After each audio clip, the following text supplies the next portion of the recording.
Gandang umaga pala sa inyo guys. Meron tayong gagawin ngayong araw. Yun ang mag-pick up ng motor sa Busuanga Airport dahil merong guest na nag-rent at doon natin kukunin yung motor.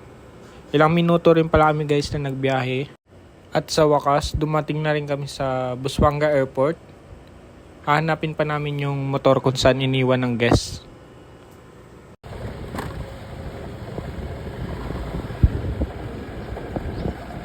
So ayun guys, nakita na pala namin yung motor at uwi na kami. So ayan, nakikita nyo yung mga baka. Sobrang dami no. Pagkatapos namin pick up, dumiretso ako sa shop para mag-check ng stocks at syempre konting linis.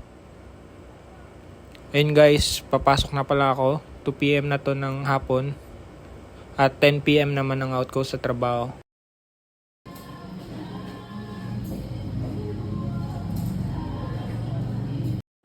Ayun guys, tapos na pala ako sa trabaho at pauwi na sana ako nang biglang may umorder sa akin ng t-shirt. So ayun guys, merong umorder sa atin ng t-shirt.